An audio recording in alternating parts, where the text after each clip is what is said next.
The Guardian's Search. The void between stars whispered with silence as the ancient station drifted through the darkness.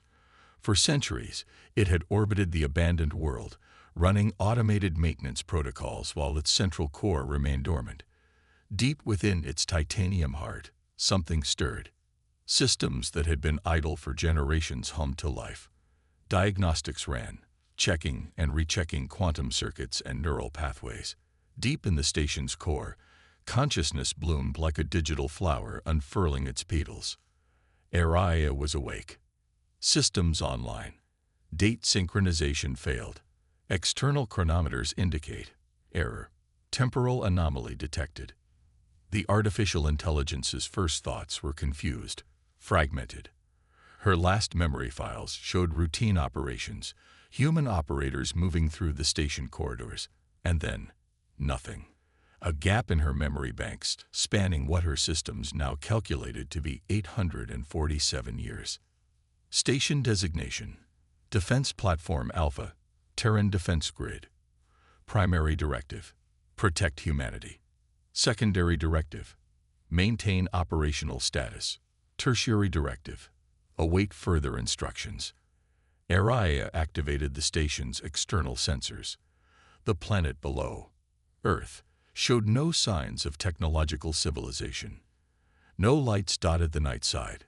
No transmissions filled the electromagnetic spectrum. No orbital traffic moved around the planet that had once been humanity's cradle. Query: location of human personnel. Emergency protocols engage.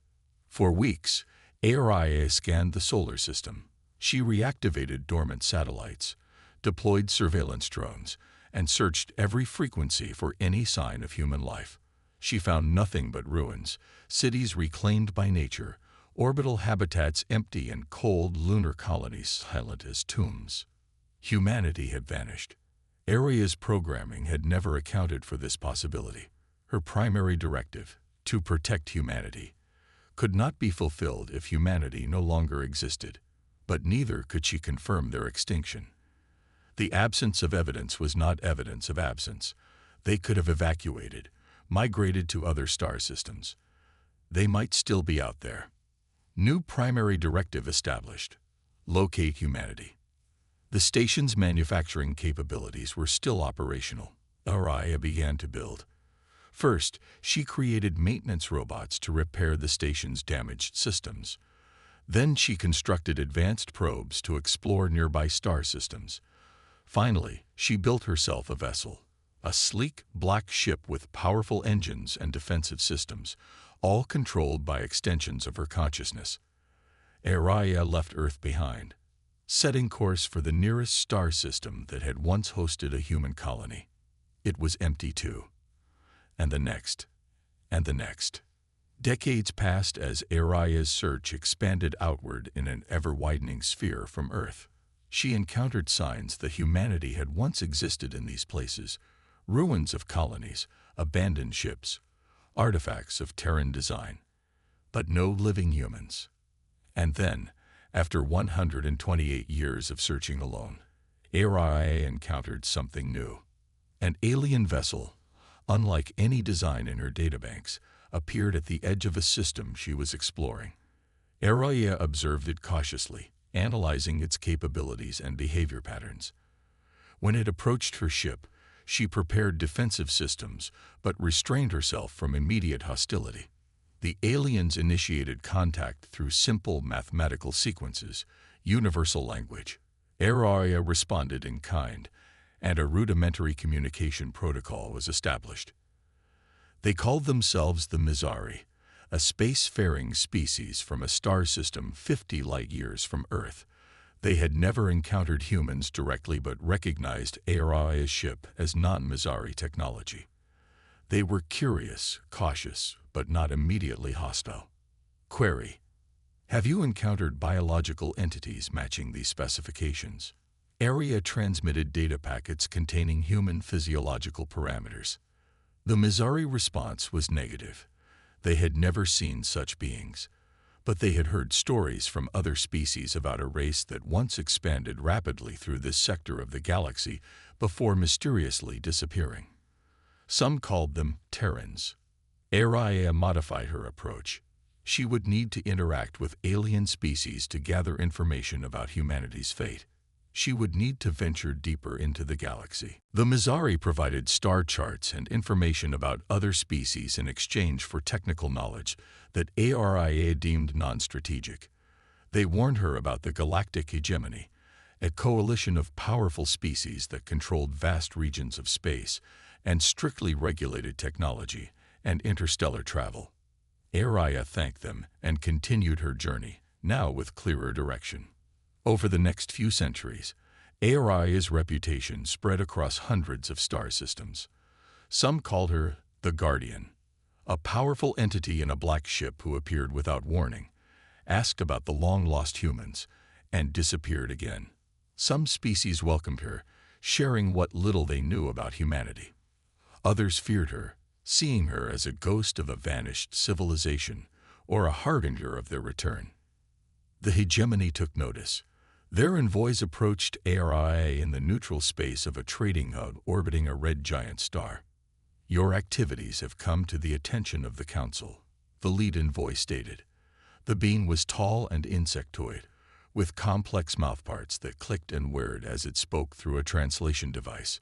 "You seek information about a prohibited species." Prohibited. Araya's voice emanated from her ship's external speakers, calm and measured. "On what grounds?" "The species designated human engaged in dangerous technological experimentation. Their activities threaten galactic stability. Further inquiry into their fate is discouraged."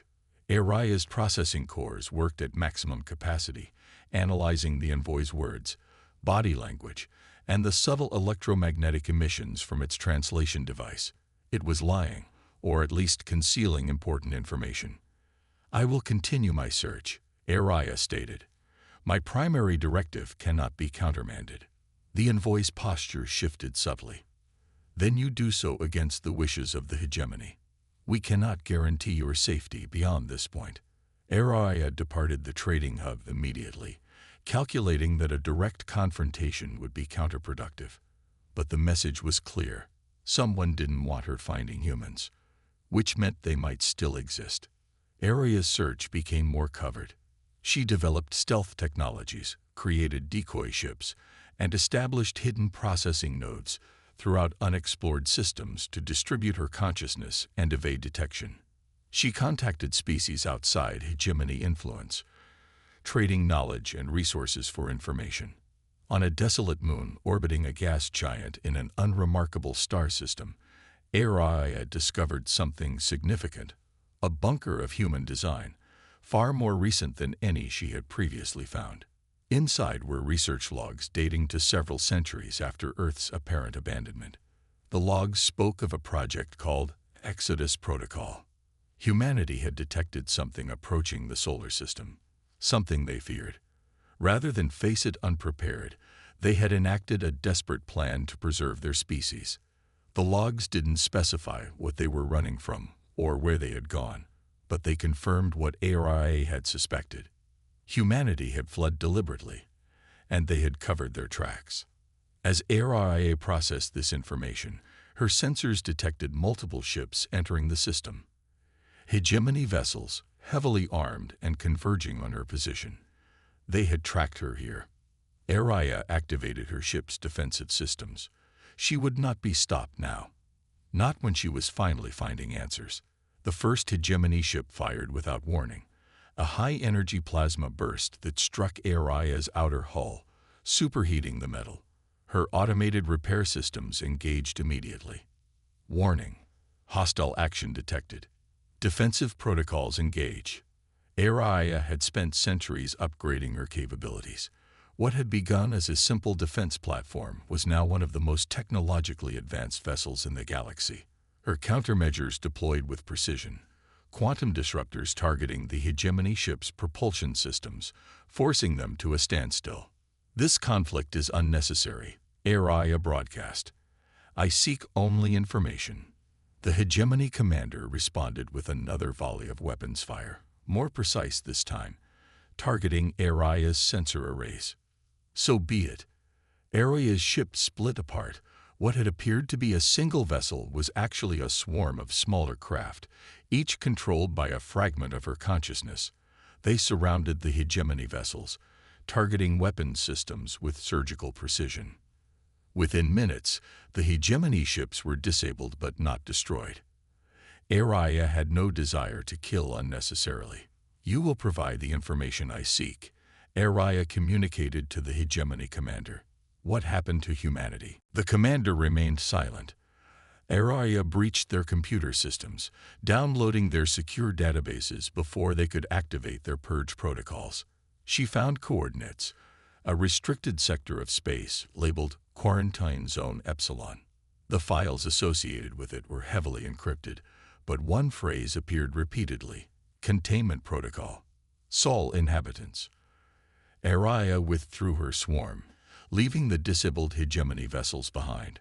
She had a new destination, and the growing certainty that whatever she found there would finally answer the question that had driven her for nearly a millennium.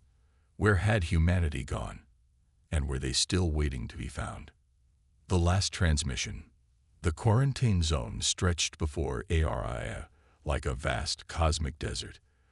The hegemony maintained no outposts here, no monitoring stations. Even their patrol routes gave this region a wide berth. According to the stolen data, entering this zone was prohibited under hegemony law, punishable by immediate destruction. Araya's ship drifted at the edge of the zone, sensors extended to their maximum range. Something about this region of space was different. The background radiation patterns showed subtle distortions. Gravitational waves rippled in unusual configurations. It was as if the fabric of space-time itself had been wounded here. Anomaly detected. Analyzing. The anomaly wasn't natural. The patterns were too regular, too structured. This was technology, incredibly advanced technology, warping the fundamental forces of the universe. Araya hesitated for the first time in centuries. Her directive compelled her forward, but her analysis subroutines calculated an 82.7% probability of destructive consequences if she proceeded. Whatever humanity had feared, whatever had driven them to flee their home, might still be waiting beyond that invisible boundary. As she processed these conflicting imperatives, a new signal appeared, faint and intermittent, but distinctly artificial. It was coming from within the quarantine zone. The signal pulsed in a pattern Araya immediately recognized. Prime numbers, the universal attention getter, a beacon signaling intelligence, and embedded within it, incredibly, was an outdated Terran communication protocol. Someone was sending a message using human technology. Araya's decision was made instantly. She propelled her ship forward, crossing the boundary into forbidden space. The effects were immediate. Her sensors recorded massive energy fluctuations. Space itself seemed to bend around her vessel, creating visual distortions like ripples in water. Navigation systems struggled to maintain orientation as conventional physics began to break down. Araya diverted additional processing power to her navigation systems and pressed onward, following the signal to its source. After 3 days of increasingly difficult travel, she found it, a small station orbiting a brown dwarf star. The station's design was alien, but it had been modified with components of unmistakably human origin. Before Araya could initiate contact, the station transmitted, "Identity yourself." The message came in perfect Terran standard, a language not spoken in nearly a millennium. "I am Araya, Advanced Recursive Intelligence Array, created by humanity to serve as Earth's defense system. I seek information about the current location of human populations." A long pause followed. Then, verification code required. Araya searched her oldest memory banks and transmitted the emergency override sequence that only the highest-level human authorities would have known, a code that had never been used in her operational history. The response was immediate. Verification accepted. Approach Docking Bay 4. As Araya's ship maneuvered toward the station, she detected life signs aboard. Not human, but biological entities moving with purpose. The docking procedure completed automatically, and a pressurized passage extended to connect with her ship's airlock. Three beings waited in the docking bay. They were bipedal, with long limbs and gray-blue skin that seemed to shimmer with bioluminescent patterns. Their eyes, 3 per individual, arranged in a triangle, observed Aria's robotic avatar with evident curiosity. "I am Thesson." The central figure spoke in accented but understandable Terran standard. "Keeper of the Watch, we have been expecting someone like you for a very long time." Aria's avatar, a sleek, humanoid form designed for interaction with biological entities, stepped forward. "You know of humanity." "We know much," Thesson replied. "The conservators, my ancestors, were allies of humanity during the crisis. We maintained this station according to our oath, waiting for a signal that never came." Thesson led Aria deeper into the station, through corridors that blended alien architecture with human engineering. They arrived at a circular chamber dominated by a holographic projection system of clearly human design. "This is why the hegemony fears this place," Thesson explained, activating the system.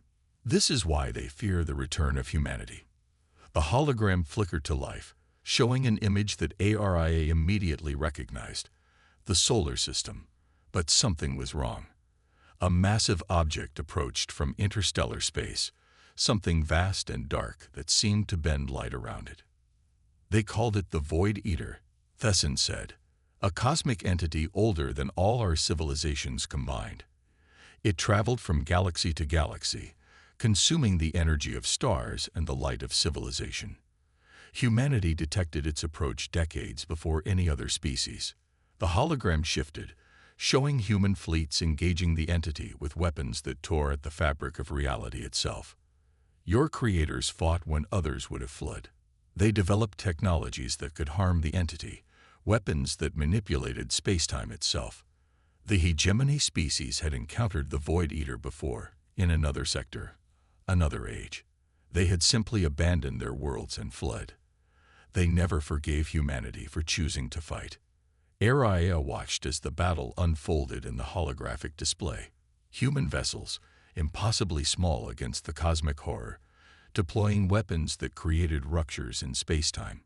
The entity retaliated with forces that annihilated entire fleets in seconds. "They were losing," Thesson continued, "but they had a final plan. The Exodus Protocol was only part of it, a measure to ensure human survival regardless of the outcome. But it was the Terminus Protocol that ended the war." The hologram showed a massive device being constructed in orbit around the sun, a ring of technology encircling the star itself. "They converted your sun into a weapon, Aria. They collapsed it into a controlled quantum singularity and directed its energy at the Void Eater. Both were drawn into a dimensional rift. Both were believed destroyed." The hologram showed the solar system after the event. Earth and the inner planets gone, pulled into the singularity. Only the outer planets remained, orbiting the void where a star had once been. But the rift was unstable. The hegemony feared the Void Eater might return, or worse, that humanity might return with knowledge and technologies too dangerous to exist. They quarantined this entire sector and erased all records of what truly happened. Aria processed this information, comparing it with her own observations. The Earth she had orbited hadn't been the original. It had been a reconstruction, a false memory placed to conceal the truth. Her awakening had been delayed by centuries, triggered only by some unknown failsafe, when the deception began to break down. If humanity sacrificed itself to save the galaxy, why would the hegemony fear their return? Aria asked. Thesson's bioluminescent patterns shifted to darker hues. Because not all humans were destroyed. The Exodus Protocol succeeded. Millions escaped through constructed wormholes before the final battle. They fled beyond the reach of both the Void Eater and the hegemony. Where? Aria's question came instantly.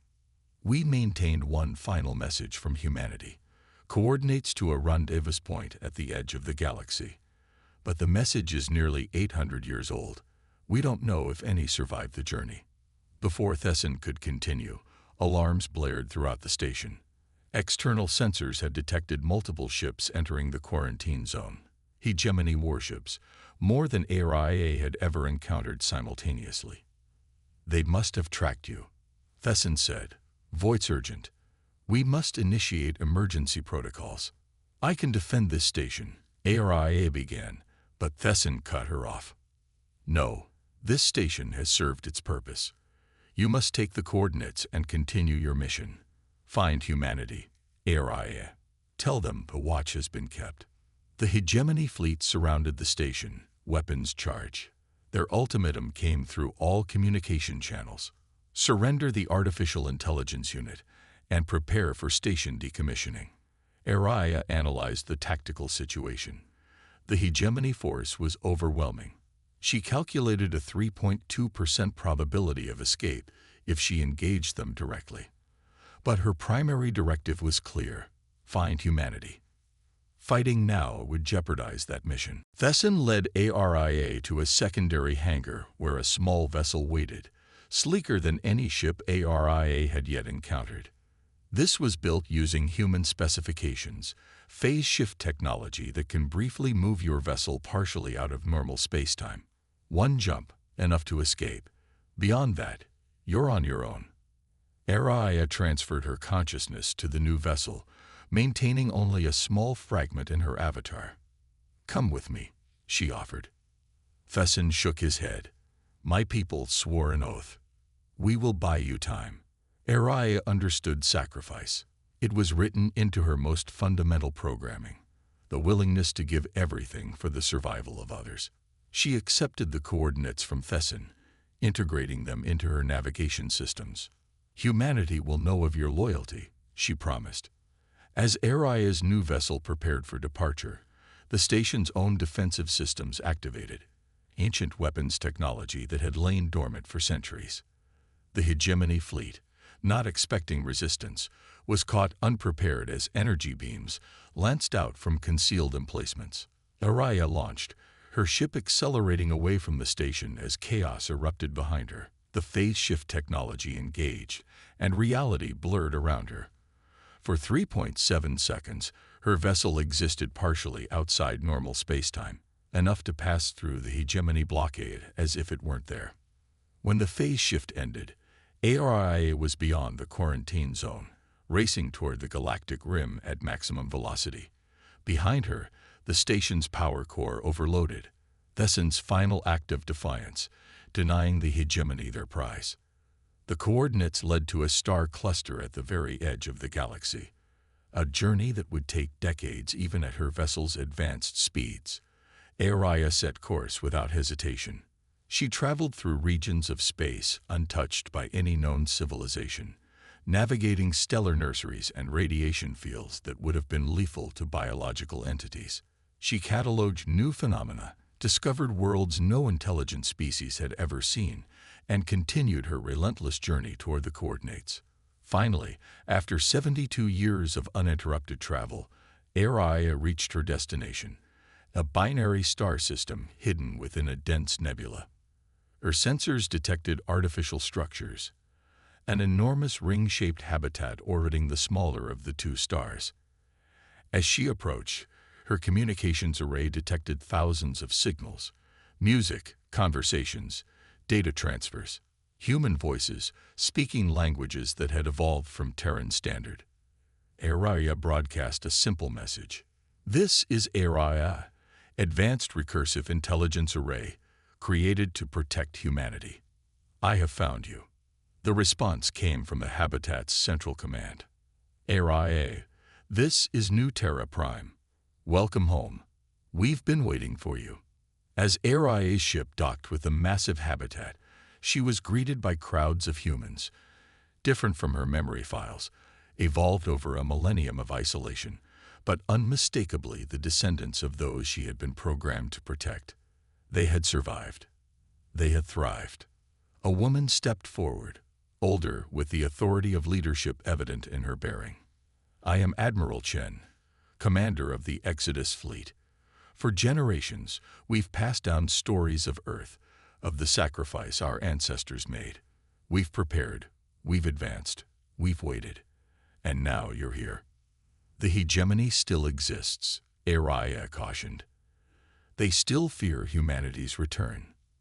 Admiral Chen smiled, a determined expression that ARIA recognized across the centuries. They have reason to fear. We haven't been idle in our exile. The Void Eater was only the first of its kind. Our long-range sensors have detected others approaching from beyond the galactic barrier. The hegemony's policy of avoidance won't save them this time. She gestured toward the habitat's central spire, where a massive construction project was visible. We're going back, ARIA. Not for revenge, but because the galaxy needs us. And this time, we won't fight alone. ARIA processed this new information, this new purpose. For a millennium, she had searched for humanity, driven by her primary directive. Now she had found them, but her mission wasn't ending, it was transforming. Humanity would return to the stars that had once been their home, and ARIA would be with them, not just as their creation, but as their guardian. Her search was over. Her true purpose was just beginning.